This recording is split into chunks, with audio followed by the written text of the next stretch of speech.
सिर्फ एक महीने में 5.7 अरब डॉलर इस मुल्क के कौमी ख़जाने से निकल चुके हैं। ये सबसे कम तरीन सतह है रिज़र्व की जब इमरान खान को हुकूमत मिली है। 2018-19 में 7 अरब डॉलर, और जब इमरान खान ने कुछ अरसा तक हुकूमत कर ली 2021 में ये 7 से बढ़ाकर 20 अरब डॉलर तक कर दिया इस मुल्क की बुलंद तरीन सतह पर। 20 अरब डॉलर, 19 अरब डॉलर, 17 अरब डॉलर, और यहाँ पे अब इस वक्त हमारे मुल्क के पास, ये 30 अप्रैल 2022 की लेटेस्ट रिपोर्ट है, और हमारे मुल्क के पास सिर्फ 10 अरब डॉलर रह गए हैं। बिस्मिल्लाहिर्रहमानिर्रहीम, अस्सलाम वालेकुम। मैं हूँ अब्दुल कादिर और आप देख रहे हैं आपका अपना फेसबुक और यूट्यूब चैनल। आज तारीख है 9 मई और दिन है पीर का। काफ़ी दिन गुजर गए, बल्कि हफ्ते और महीनों तक की अब तो बात हो चली है जब हम bright, positive, moving forward Pakistan की बात नहीं कर रहे।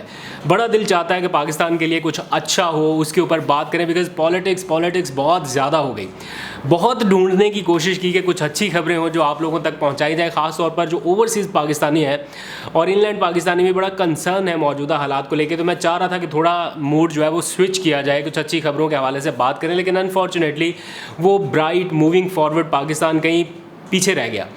1-1.5 महीने से जो पॉलिटिकल सिचुएशन चल रही है वो पाकिस्तान को किस तरह से नुकसान पहुंचा रही है उसके ऊपर मैं इतनी बात नहीं करना चाह रहा था, लेकिन अभी सिचुएशन आहिस्ता आहिस्ता वर्स्ट होती जा रही है। तो कुछ हकाइक भी आपके सामने रखना ज़रूरी है, इसलिए उसके ऊपर बात करनी। क्योंकि कल रात मैं कमेंट्स पढ़ रहा था तो कुछ देखने वालों ने कहा कि बड़ा आप बताया करते थे अच्छी खबरों के हवाले से, और वो पाकिस्तान के रिज़र्व मुल्क की तारीख की बुलंद तरीन सतह पर पहुँच गए, अभी इतने पैसे आ गए, अभी इतने डॉलर आ गए, वो किधर के सारे डॉलर। तो मैंने कहा बिल्कुल इसके ऊपर तो बात करना बनती है। ये डॉलर कहाँ गए? इमरान खान की हुकूमत ख़त्म होने से पहले या ख़त्म करने से पहले पाकिस्तान के कौमी ख़जाने की क्या पोजीशन थी, और एक महीने के बाद यानी तहरीक अदम एतमाद आने से लेके उसके बाद पाकिस्तान के साथ क्या हुआ, ये ग्राउंड रियलिटी आपके जानने की है। तो मैं आपको बिल्कुल फैक्ट्स एंड फिगर्स के साथ आपके सामने जो स्टेट बैंक के हैं बिल्कुल लाइव मैं अपनी स्क्रीन पर आपको लिए चलूँगा और वहाँ पर आपको दिखाऊँगा कि इस वक्त पाकिस्तान की मईशत के साथ क्या हो रहा है। और दूसरी तरफ जो हुकूमत है, जो वज़ीर आज़म है, वज़ीर आला है, जो भी आप समझ लीजिए, ये सारे लोग मिलके मईशत की बेहतरी के लिए कोई हंगामी प्लान अभी तक लाने में नाकाम रहे। जो इब्तदाई बातें की जा रही थी, जिसको जवाज़ बनाकर तनकीद की जा रही थी, वही सारे काम तो अभी इनकी गवर्नमेंट में हो रहे हैं। डॉलर अभी भी बेकाबू है, डॉलर ऊपर चला गया। स्टॉक एक्सचेंज के साथ आज जो हुआ वो शायद बदतरीन मिसाल है स्टॉक एक्सचेंज क्रैश होने की, और कितने पॉइंट्स की कमी हुई आगे आप जान सकेंगे। बाप बेटा दोनों मिल के एक ही तरह की बात कर रहे हैं कि इमरान खान के बयानात को ना रोका गया, ना नोटिस लिया गया तो मुल्क में भौचाल आ जाएगा। जनाब अली, भौचाल इस वक्त आ चुका है और स्टॉक मार्केट क्रैश कर गई है, और कितने पॉइंट्स की कमी हुई, तकरीबन 100 इंडेक्स जो है वो 1420 पॉइंट्स तक नीचे आ चुका है, जो नफसियाती हद है उसकी उससे भी नीचे आ चुका है। तो भौचाल तो इस वक्त आया हुआ है, डॉलर आपसे काबू नहीं हो रहा। मिफ्ता इस्माइल ने क्या कहा था कि मैं आपको एक इनसाइड खबर दे रहा हूँ कि जिसने वो करनी है इन्वेस्टमेंट वो अभी कर ले, क्योंकि स्टॉक मार्केट में बूम आने वाला है, बहुत ऊपर जाने वाली है। और आज के दिन ये हालात है, ना आज कोई बता रहा है स्टॉक एक्सचेंज किधर है, ना आज कोई प्रेस कॉन्फ्रेंस करके बता रहा है कि डॉलर का रेट किधर है। तो ये दोनों चीज़ें इस वक्त बेकाबू दिखाई दे रही हैं। जहाँ तक रही बात सियासी मामलात के हवाले से, तो अचानक से आपने देखा है कितना 360 डिग्री का शिफ्ट नज़र आ रहा है आपको इदारों की मोहब्बत में। इमरान खान के कल की तकरीर को लेके हुकूमत कोई कार्रवाई का इरादा रखती है। आज जो बयान असम्बली के फ्लोर पर दिया गया कि कार्रवाई ना की गई तो पता नहीं क्या हो जाएगा, किस चीज़ के ऊपर कार्रवाई करनी है। जवाज़ बनाया जा रहा है कि इदारों के ख़िलाफ़ जो बयानबाजी हो रही है, जो महाजराई हो रही है, कार्रवाई बिल्कुल ज़रूर करनी चाहिए। जिसने इदारे के ख़िलाफ़ बात की है, मुल्की इदारों के को कमज़ोर करने की बात कर रहे हैं, उसके ख़िलाफ़ कार्रवाई करें, बिस्मिल्लाह करें, आगाज़ करें अपने भाई साहब से, नवाज शरीफ साहब से, उनके बयान का नोटिस लें सबसे पहले। उसके बाद फिर अपनी भतीजी के बयान का नोटिस लें जो 2 दिन पहले उन्होंने कही, नाम लेकर गई। उसके बाद फिर अपनी काबीना के अरकान का नोटिस लें, ख्वाजा आसिफ के बयानात का नोटिस लें, फिर अयाज सादिक के बयानात का नोटिस लें। आपकी तो खुद पूरी की पूरी पार्टी इस सारे मामलात में इन्वॉल्व रही है। आज अगर थोड़े सेम पेजेस बिल्कुल करीब आ चुके हैं तो इसका मतलब ये नहीं है कि आपके माजी में कहे गए बयानात या आपकी जो एक रिवायत रही है उसको लोग भूल गए हैं।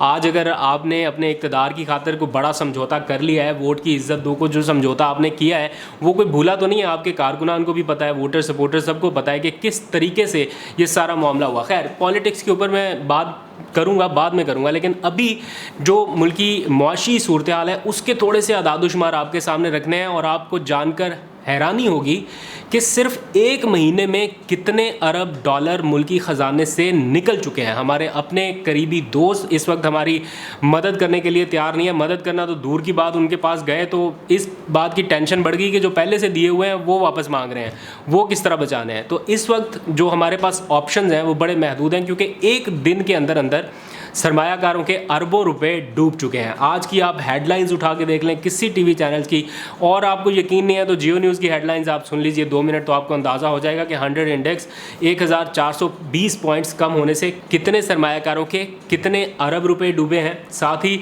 डॉलर तो आपने बड़ा रट लगाई हुई थी कि डॉलर कम करके दिखाएंगे। प्लान आपका यही था कि जितना पैसा हमारे पास होगा उसको हम डॉलर कम करने में लगाएंगे, लेकिन अनफॉर्चुनेटली सिचुएशन उस तरह से नहीं है। इमरान खान ने बड़े मुश्किल वक्त में बड़ी मुश्किल तरीके से मईशत को संभाला, और जब मैं आपको बताया करता था कि मुल्की तारीख के बुलंद तरीन रिज़र्व हैं हमारे पास, कोई 22 अरब डॉलर के करीब जा चुके थे। आज आप स्टेट बैंक की वेबसाइट उठा के देखें कि वो डॉलर का रिज़र्व कहाँ पर है। हमारे जो अपने कमर्शियल बैंकों को तो छोड़ दें, जो स्टेट बैंक के रिज़र्व थे उनकी आज नौबत कहाँ पे, मैं अभी आपको स्टेट बैंक की स्क्रीन के ऊपर ले जाके वो सारा दिखाऊंगा। लेकिन जो हैरान कुन बात यह है वो ये कि दोस्त ममालिक चाइना, यूएई और सऊदी अरब, इन तीनों ममालिक ने फ़िलहाल पाकिस्तान को मदद देने से या माली ताउन करने से गुरेज़ किया हुआ है। और ये जो दौरे हुए हैं दो, सऊदी अरब और यूएई का, उसमें अपने मनपसंद रिपोर्टर से, अपनी मनपसंद मीडिया हाउसेस से ये खबरें तो लगवाई गई कि 8 अरब डॉलर का माली पैकेज हासिल कर लिया। मैंने बड़े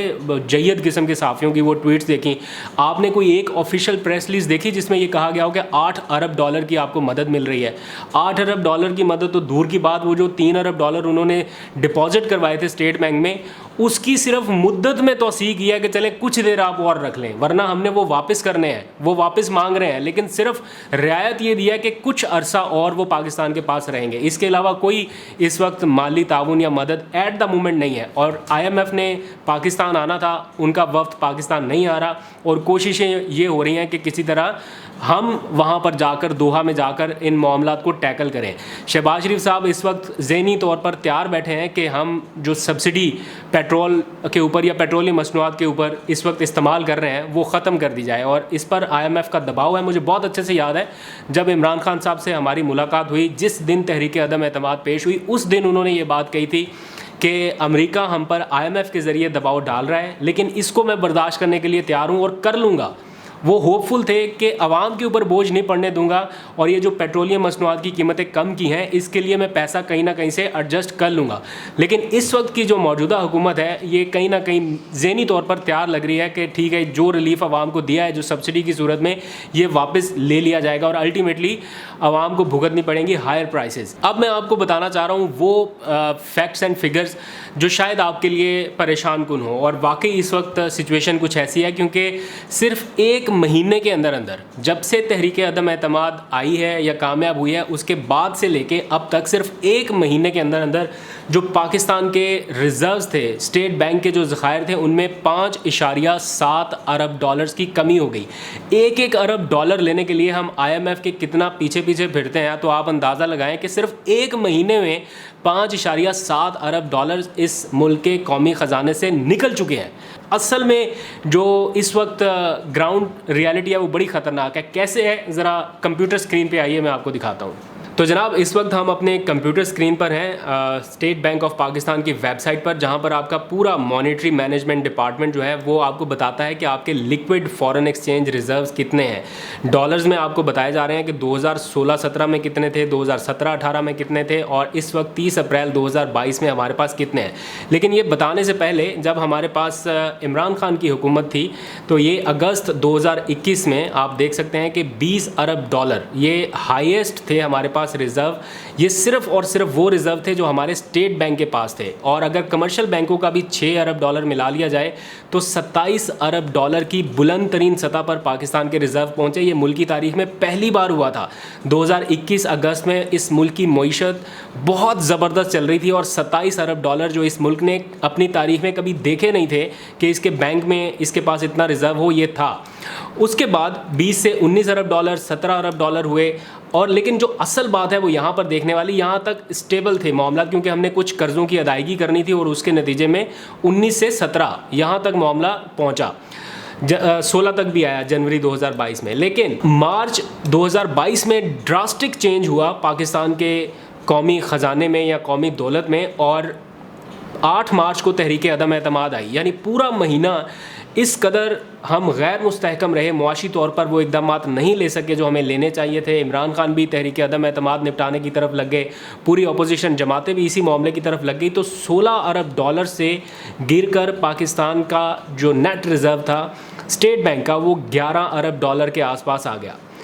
अब उसके बाद मार्च के बाद अप्रैल का महीना आप देखिए, अप्रैल में हमारे पास आ गए 11 अरब डॉलर और यहाँ पर 11 अरब डॉलर तक आ गए, 11 अरब डॉलर तक आ गए। इसके बाद आती है वीकली रिपोर्ट, यानी अप्रैल का महीना जब से शुरू हुआ तब से क्या हो रहा है हमारे साथ, 11 अरब डॉलर से कम होते 10 अरब डॉलर, इससे कम हुए, इससे कम हुए, और अब एट द मोमेंट हमारे पास सिर्फ 10 अरब डॉलर रह गए हैं। यहाँ पर हमारे पास थे 17 अरब डॉलर, 20 अरब डॉलर। ये बड़ा ज़बरदस्त और पीक का टाइम था जब पूरे फुल स्विंग में इक़दामात हो रहे थे मुल्की मईशत को मुस्तहकम करने के। 20 अरब डॉलर, 19 अरब डॉलर, 17 अरब डॉलर, और यहाँ पे अब इस वक्त हमारे मुल्क के पास, ये 30 अप्रैल 2022 की लेटेस्ट रिपोर्ट है, और हमारे मुल्क के पास सिर्फ 10 अरब डॉलर रह गए हैं। अब भागेंगे नहीं तो और क्या करेंगे, अब IMF के पास नहीं जाएंगे तो क्या करेंगे, अब दूसरे मुल्कों से मदद नहीं मांगेंगे तो क्या करें। ये 10 अरब डॉलर आप अंदाज़ा लगाएं कि चंद दिनों में, ये फरवरी में हमारे पास 16 अरब डॉलर थे और यहाँ तक अप्रैल में आते आते 10 अरब डॉलर रह गए। और सिर्फ एक महीने, ये तो सिर्फ अप्रैल की रिपोर्ट है, अभी मई की रिपोर्ट आना बाकी है, और मई की रिपोर्ट में जब आपको पता चलेगा कि हमारे मुल्क के रिज़र्व में 5.7 अरब डॉलर की कमी हो चुकी है सिर्फ एक महीने के अंदर अंदर, तो आपको अंदाज़ा होगा कि इस मुल्क की मईशत के साथ हो क्या रहा है। और इससे भी दिलचस्प बात यह कि जिस वक्त ये हुकूमत ख़त्म हो रही थी यानी अप्रैल के महीने में, तो उस वक्त भी 11 अरब डॉलर से ज़्यादा रकम कौमी ख़जाने में मौजूद थी। लेकिन जब इमरान खान को हुकूमत मिली थी यानी 2018-19 में, उस वक्त मुल्की ख़जाने की क्या सूरत हाल थी यहाँ पर आप देख सकते हैं। 7 अरब डॉलर थे सिर्फ इमरान खान के पास, इसमें से 2 अरब डॉलर और कम होते तो पाकिस्तान उस वक्त डिफ़ॉल्ट कर जाता। ये सबसे कम तरीन सतह है रिज़र्व की जब इमरान खान को हुकूमत मिली। आप अंदाज़ा लगाएं 2018-19 में 7 अरब डॉलर, और यहाँ पर जब इमरान खान ने कुछ अरसा तक हुकूमत कर ली 2021 में, ये 7 से बढ़ाकर 20 अरब डॉलर तक कर दिया इस मुल्क की बुलंद तरीन सतह पर।